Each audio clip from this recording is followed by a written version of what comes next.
इस ओछी राजनीति के ऊपर भारतीय जनता पार्टी का पहला प्रयोग पिछले साल फरवरी में दिल्ली में हुआ, जिसमें भारतीय जनता पार्टी सफल हुई, मगर लोग हार गए। सिर्फ अरविंद केजरीवाल की विधानसभा का मैं उदाहरण दूं तो जहां पिछले चुनाव में 1,48,000 वोट थे, तो इस चुनाव तक आते आते 1,06,000 वोट रह गए, यानी कि 42,000 वोट काटे गए। और उसके बाद 10,000 नए वोट बनवाने के लिए एप्लीकेशंस डाली गई, 8-7,000 वोट काटने की एप्लीकेशन डाली गई। वो तो आप सब लोगों को मालूम है। जूते भी बटे, चप्पल भी बटी, सोने की चेन भी बटी, साड़ियां भी बटी, टीवी के कैमरों के सामने बटी, देश की राजधानी में बटी, और चुनाव आप लोगों के सामने लूट लिया गया। आज उस फर्जीवाड़े की, उस फ्रॉड दिवस की पहली सालगिरह है और मैं आप सबको इस फर्जीवाड़े की शुभकामनाएं देना चाहता हूं। एक दूसरा विषय है, जनकपुरी के अंदर कमल ध्यानी नाम का 25 वर्षीय युवा रोहिणी से चला घर की तरफ, गड्ढा था, गड्ढा दिखा नहीं, कोई बैरिकेड नहीं था, गिर गया, रात भर पड़ा रहा, पता नहीं कब गुजर गया। अभी तक पोस्टमार्टम रिपोर्ट नहीं आई है। ज्यादातर मामलों में 24 घंटे के अंदर पोस्टमार्टम रिपोर्ट आती है। आप लोग तो ज्यादा कवर करते हो मुझसे।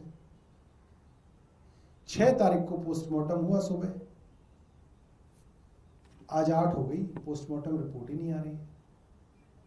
छुट्टी पे गई हुई है पोस्टमार्टम रिपोर्ट। जो कॉन्ट्रैक्टर थे के स्पन, उनका नाम हटा दिया गया है। लेबर के पीछे दिल्ली पुलिस दौड़ रही है।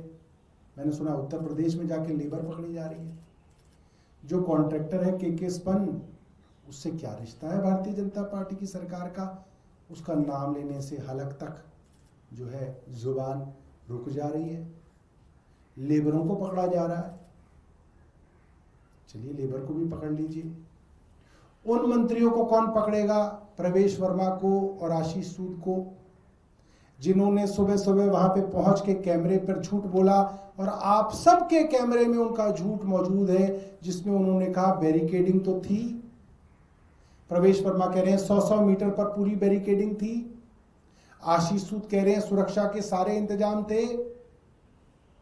और जो लड़का मरा कमल, उसका भाई करण और उसके परिवार वाले और उसके दोस्त जो वहां पे सुबह सुबह शव को देखने पहुंचे, उन सब ने कैमरे पे कह दिया वहां पे कोई बैरिकेडिंग नहीं थी।